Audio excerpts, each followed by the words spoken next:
All, మీరు ఎప్పుడైనా eggs తోటి ఇలాంటి సింపుల్ స్నాక్ ట్రై చేశారా? దీని పేరు ఏంటో తెలుసా? Fried devilled eggs.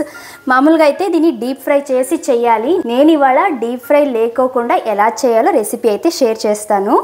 దీనికోసం ఒక 4 ఉడికించిన ఎగ్స్ని ఇలా హాఫ్గా కట్ చేసుకొని దీనిలోంచి ఎల్లో సపరేట్ చేసి ఒక బౌల్లోకి తీసుకోవాలి. ఇప్పుడు ఈ యోగ్స్ని స్పూన్ తోటి బాగా మెత్తగా మ్యాష్ చేసేసుకొని దీనిలోకి ఒక 2 teaspoon home made mayonnaise add చేస్తున్నా. ఈ మైనీస్ రెసిపీ ఆల్రెడీ మన లాంగ్ వీడియోలో షేర్ చేశాను.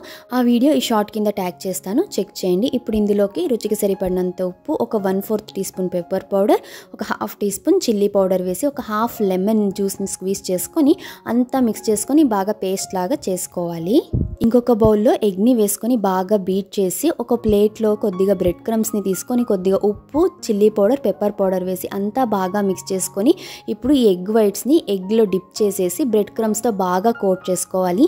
నేను ఇవాళ దీన్ని అగారో ఎయిర్ ఫ్రైయర్లో బేక్ చేస్తున్నా. దీనికోసం అన్ని ట్రేలో అరేంజ్ చేసేసుకొని 180 డిగ్రీ సెల్సియస్ దగ్గర 6 మినిట్స్ బేక్ చేసుకోవాలి.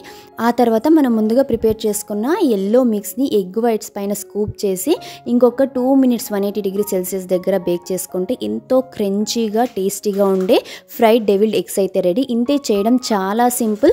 డీప్ ఫ్రై అవసరమే లేకుండా ఇలా హెల్దీగా చేసుకోవచ్చు. మీరు కూడా ఈ రెసిపీ తప్పకుండా ట్రై చేయండి. అలాగే ఇలాంటి మరెన్నో రెసిపీస్ హెల్దీగా చేసుకోవాలి అంటే నేను ఈ అగారో ఎయిర్ ఫ్రైయర్ని హైలీ రికమెండ్ చేస్తాను.